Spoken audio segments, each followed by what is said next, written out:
yarners, this is Kianara and Julian and welcome back to my channel. And today we're going to talk yarn, especially prepping yarn for making yarn wigs. That's what we're going to talk about today. Because the reason why I'm making this video, Julian, look up please. No, he doesn't want to. The reason why I'm making this video is because recently, I think it was about a month ago, I made this Instagram story tutorial-esque thingy, whatever you want to call it. And I showed you a little few pieces and tricks and tips about how I prep my yarn for yarn wig making. And I've had so many good reactions to that tutorial that I thought, you know what I'm going to do is I'm going to make a little bit of a lengthier tutorial on how I prep my wig, and I'm going to plop it onto YouTube for everyone to see and everybody to, you know, use if they want to. So what I'm going to do first is I'm going to move Julian away. He was just here for a very quick decoration, and well, he's actually wearing one of my own handmade yarn wigs. We're gonna talk yarn, so I thought, why not?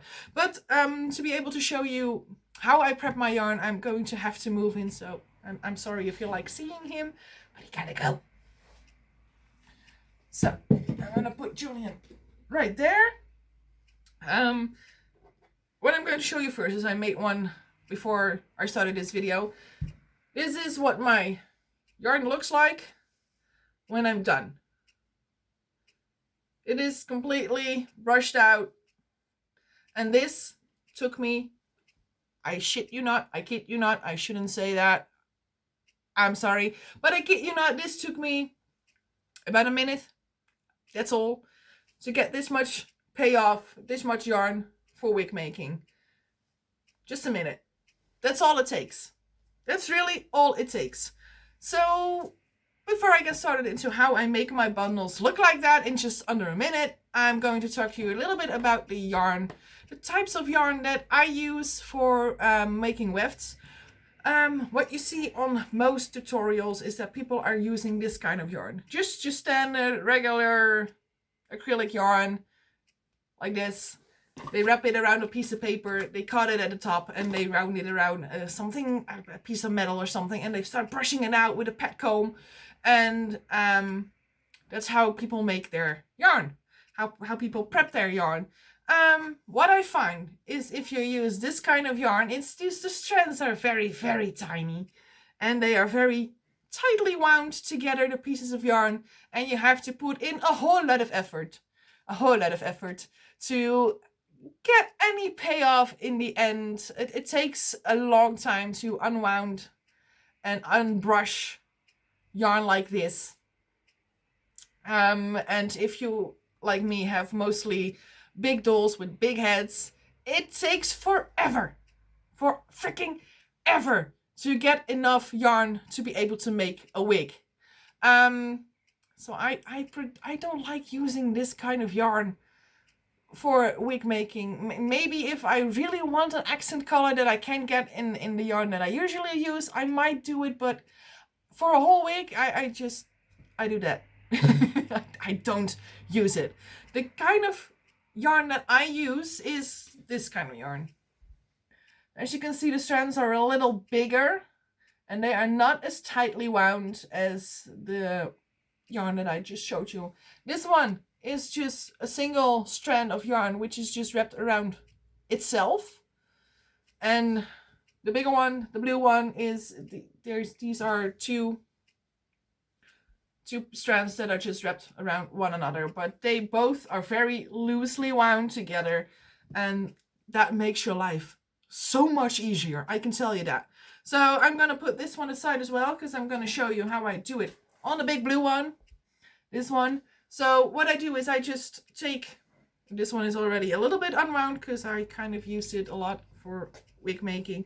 Let me just prep it. So this is what your yarn usually looks like when you buy it. It's wound. What I do is I just poke my finger through at some point somewhere, and I unwind it. So you have two loose strands like that. And I take the end at about right here. That's what I do. I take it about right here. I just grab hold of it tightly And yeah, it doesn't really matter how far you put your second hand, but I usually do right about this, and I just pull. That's that easy. It really is that easy to pull it apart. It just comes apart like there's really no strength in the fiber, if that makes sense. So that's when I get this. Now this does not resemble this, not even in the slightest. So in order to make this, we got to do something to this. So what I do is I take my yarn around here, I just pinch it right around there, and I put my other hand on the end of the strand and I just pull. And what I do next is I put it on top, I put it back on top of the bundle, around and about the same height as these strands are. And that's just all I'm going to do for a little bit. I'm just going to pull and put it back. So let's do that real quick. When do you know when to stop doing this? When no yarn comes out anymore. If you pull on the end and there's no more yarn coming out, then you know, then you're done. No, this is not helpful. This is just a clit. We don't use that. That's not the right word. That's actually the Dutch word. Clit means like a tangle. Please don't get that the wrong way. Please, it's a tangle, not a clit. It's a Dutch word. It truly is a Dutch word. Believe me. So yeah, you just see that I don't really get much hair out of the or fiber out of there. So I know that I'm done pulling. So what I do next is I flip the bundle around and I take it around about the same height. What I usually do for extra grip, if you want some more grip, is I twist it around a little bit, grab hold of it, and I come and repeat the process. So I pull, no, there's not a lot coming out. And I just do that until no more yarn comes out. It really is that simple. So that's about it. That's about all I can pull out. But we're not done yet with this piece of fiber. So what I'm going to do is I'm going to grab my camera, show you my desk. There we are. So what I'm going to do next is I'm going to put it on my table and I'm going to get myself a comb like that one. You can use a pet comb. You can use whatever the frick you want. I don't have a pet comb here with me right now, so I'm going to use this one. And what I'm going to do is I'm going to brush it out. Get any fibers out that might be in there that might still be loose. There we go. Now, guys, don't throw this away. Save this kind of stuff if you're into sewing, making. You can use this as stuffing for like tiny little pillows and stuff like that. So never throw this away. This might actually just be useful in some other craft. At least I always save my my brush out. So let me put you back up. There we are. No, we're not. There we are. So now we have our bundle and we are completely done. It's completely brushed out. Oh, there's a little bit of a fly out here. You can pull it out. And here you have your bundle. Now you can choose, because this is not as tightly wound as your typical yarn. You can choose to flat iron it. It makes it a little bit less poofy. But you can choose not to do that. That's totally okay, because there's literally no waves in it. So you don't have to flat iron it. If you don't want to use your flat iron, afraid that it might melt on your flat iron or stuff like that, you don't have to flat iron it. You could if you wanted to. And from this point on, you can, what I usually do is I put a rubber band around it so I can keep little bundles and then start making my wig.